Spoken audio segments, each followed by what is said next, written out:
In the days long ago, during the 13th century, there lived a humble priest named Peter. He was from Prague, a city filled with devout believers who sought to honor God in their daily lives. But Peter, like many others, struggled with doubts about a sacred truth, the real presence of Jesus Christ in the Holy Eucharist. He wondered if the bread and wine truly became the body and blood of Christ or if they were merely symbols. These doubts troubled him deeply, for he desired to believe fully and serve God with unwavering faith. In his search for reassurance, Peter decided to undertake a pilgrimage to the holy city of Rome, where the apostles had lived and where the Church's most sacred relics and truths were preserved. He traveled through many regions, passing through towns and villages, seeking divine guidance and strength. His journey was arduous but filled with prayer and devotion. At last, he arrived in Rome, the eternal city, where he hoped to find answers at the tombs of Saints Peter and Paul. On his way, Peter stopped in a small city called Bolina, renowned for its deep faith and devotion. Bolina was a place of miracles and saints, especially known for the story of a young woman named Christina, a virgin and martyr from the early days of Christianity. Christina had been born into a pagan family but converted to Christianity at a young age. Her faith was so strong that she endured many tortures and persecutions rather than renounce Christ. Her father, a prominent man in Bolina, was enraged by her faith and tried to force her to abandon it. He subjected her to various tortures, hoping to make her recant. But every time, divine intervention protected her. Once, he chained her and threw her into the lake near Bolina, expecting her to drown. Miraculously, Christina floated on the water, supported by a heavy stone tied to her body. The stone itself floated, supporting her as she remained unharmed in the water. Her footprints left imprinted on the stone were seen for centuries afterward, a sign of God's miraculous protection.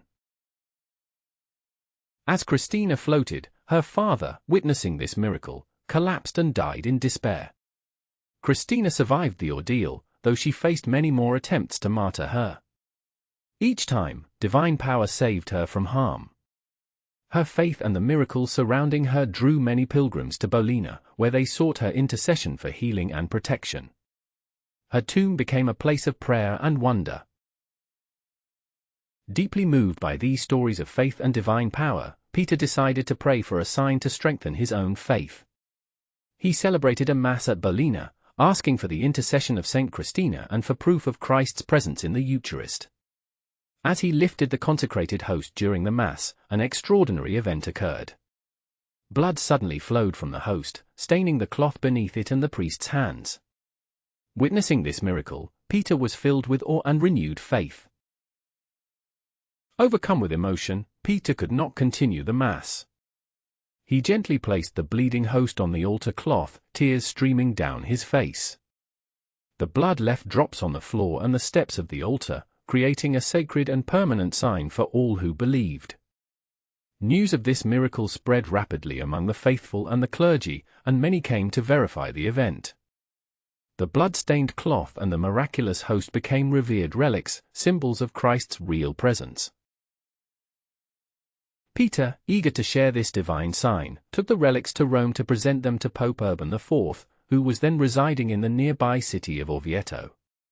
When Peter arrived, he recounted the details of the miracle. The Pope, deeply moved, recognized the event as a divine affirmation of Christ's true presence in the Eucharist. But the story of this miracle was not new. Long before, in the 11th century, a young nun named Juliana of Liege had received divine visions. Juliana saw a luminous disk in her visions, with a dark spot on one side. She pondered its meaning, praying for understanding. Eventually, she realized that the bright disk represented the Church and the devotion to the Eucharist. The dark spot signified the absence of a special feast dedicated solely to honoring Christ in the Holy Sacrament. Juliana believed that Jesus desired a joyful and solemn celebration to glorify the Eucharist, separate from the sorrow of his passion. She shared her visions with a trusted priest named Jacu Pantalan, who believed her and spread her message. Over time, her visions were forgotten after her death, but her words and the divine message remained. Years later, Jacu Pantalan became Pope Urban IV. When he heard of Peter's miraculous event at Bolina, he remembered Juliana's visions. He understood that the miracle was a divine sign calling for a special feast to honor the Eucharist. To confirm this, Pope Urban assembled a council of eminent theologians, including St. Thomas Aquinas and St. Bonaventure. They were sent to Bolina to investigate the miracle and gather witness testimonies. The theologians examined the relics, interviewed witnesses, and confirmed the authenticity of the miracle. They saw the blood-stained cloth and the bleeding host as clear signs of Christ's real presence. The Pope, moved by the evidence, decided to act. He organized a grand procession to bring the relics to the city of Orvieto, where the blood-stained corporal and the host would be displayed for all to see. As the procession moved through the streets, crowds gathered in reverence. When the Pope arrived at the bridge near Orvieto, he dismounted from his carriage and knelt before the Eucharist, represented by the sacred relics. He received the blood-stained corporal and the host with deep humility and adoration, recognizing them as divine signs. This event marked the first Eucharistic procession, a tradition that would grow through the centuries. To honor the miracle and the divine truth it revealed, Pope Urban issued a papal bull to establish the Feast of Corpus Christi, a solemn celebration dedicated to the Holy Eucharist. This feast was intended to reaffirm the Church's belief in Christ's real presence and to strengthen the faith of believers. The celebration included a special liturgy, hymns, prayers, and a grand procession through the streets. The most famous hymn composed for this occasion was written by St. Thomas Aquinas. It was called Tantum Ergo and expressed the awe and reverence due to the Eucharist. Thomas's hymn was so moving that it became the official hymn of the feast, symbolizing the unity of faith and devotion among the faithful. The inaugural celebration in Orvieto was a remarkable event. The city was decorated beautifully, and the streets echoed with songs and prayers. The Blessed Sacrament was carried through the city in a monstrance, allowing the people to gaze upon Christ's presence and worship him. This procession became a central feature of the feast, a public act of devotion and a reminder of Jesus' promise, "Lo, I am with you always, even unto the end of the world." The establishment of the Feast of Corpus Christi and the construction of the magnificent cathedral in Orvieto, which was built to house the relics, became lasting symbols of faith. The cathedral's stunning Gothic architecture and sacred relics served as a lasting reminder of the divine miracle that had confirmed Christ's presence in the Eucharist. Throughout the centuries, the feast has continued to inspire millions of Christians around the world. It reminds believers of the profound mystery that Jesus Christ is truly present in the bread and wine of the Eucharist.